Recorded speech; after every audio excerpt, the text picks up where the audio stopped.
Vertigo क्या होता है? Vertigo is a feeling of sense of movement when there is no movement at all.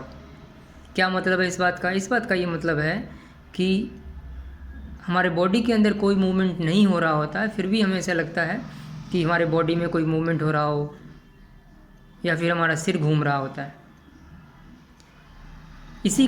इसी vertigo का एक वैरायटी है BPPV, जिसका मतलब होता है बिनाइन पैरोक्सिस्मल पोजिशनल वर्टिगो।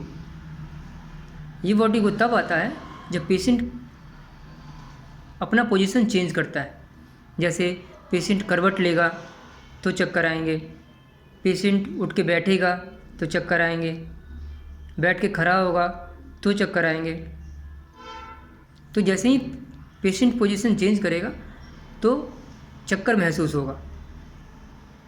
ऐसा लगेगा कि सिर घूम रहा है, कभी कभी ऐसा लगेगा कि पूरा सराउंडिंग घूम रहा है, वोमिटिंग जैसा फीलिंग आएगा।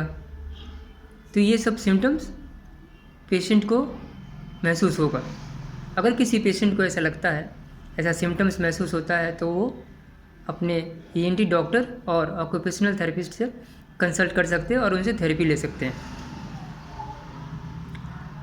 अब इसके ट्रीटमेंट में क्या होता है? इसके ट्रीटमेंट में सबसे पहले तो पेशेंट का डायग्नोसिस होता है कि ये चक्कर है वो किस कारण से आते हैं।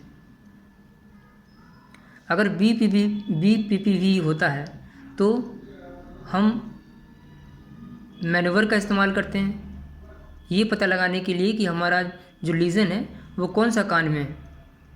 इसके लिए डिक्स हॉलपाइक मैनूवर करते हैं। इस मैनूवर के करने से ये पता लगाया जाता है कि कौन से ईयर में लीजन है। जैसे ही लीजन का पता चलता है उसके बाद ट्रीटमेंट पे आते हैं। ट्रीटमेंट में हम एप्ले मैनूवर का इस्तेमाल करते हैं, ब्रेन डेरोफ एक्सरसाइजेस का इस्तेमाल करते हैं और बैलेंस एंड कोऑर्डिनेशन एक्सरसाइजेस होता है, आई एंड नेक एक्सरसाइजेस होता है और वेस्टिबुलर थेरेपी होती है। इन सारे थेरेपी की मदद से किसी भी पेशेंट को अगर वर्टिगो है तो उसका वर्टिगो और चक्कर आने की जो समस्या है वो ठीक किया जा सकता है। अगर आपको ऐसा लगता है कि आपको जो सिम्टम्स मैंने बताएं उसमें से एक भी सिम्टम्स आपको अगर महसूस होता है तो आप अपने ऑक्यूपेशनल थेरेपिस्ट से कंसल्ट कर सकते हैं, उनसे थेरेपी ले सकते हैं।